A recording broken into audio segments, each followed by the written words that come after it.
way we communicate with others is likely going to be the same as our self-talk. So all the techniques this week are modeled around self-compassion, and the point of that is that none of the other communication methods work. The one thing that's missing is this ability to resource ourselves in this state of presence or in a state of self-empathy.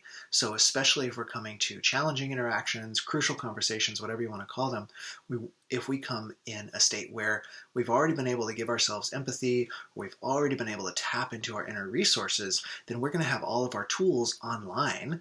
Whereas, or otherwise, if we come in a state where we can't give ourselves empathy or we are under-resourced, well, we're both not going to have all of our tools online. Instead, we're going to be in this kind of tunnel vision part of our brain. And if we haven't been able to give ourselves empathy, then we're more likely to try to get those things from the other person, which, that's healthy. Co-regulation is healthy.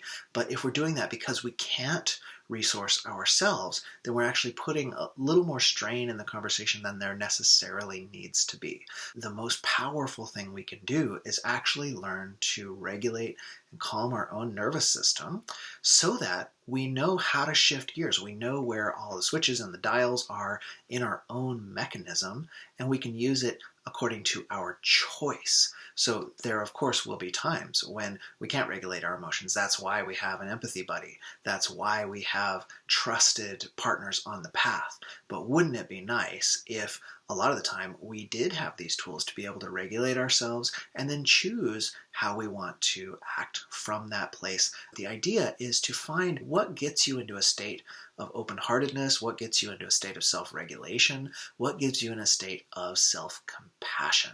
So these are all of these tools. This first course, Empathy Essentials, but I also call it Empathy Alchemy. And the idea is that we're developing what in alchemy sometimes they call the third force, which is the force inside by which you can take apparent opposites and actually harmonize them and create these inner elixirs. So if we want to take, like our desire to be happy and then the discomfort and pain that we sometimes feel as human beings, and we want to somehow figure out how to harmonize that and live a good life, we're going to need this third force. And this third force is presence, or witnessing, or in Buddhist traditions, they would call that refuge. When we have this third force that we cultivate, this compassionate ability to be open-hearted, then all this stuff can come up within us, and we're able to alchemize it. All of this stuff could come up in another person, and we're able to alchemize it. So we're really training this deep sense and feeling of empathy in our heart, which is a quality of openness. It's a quality of learning to be present with whatever arises.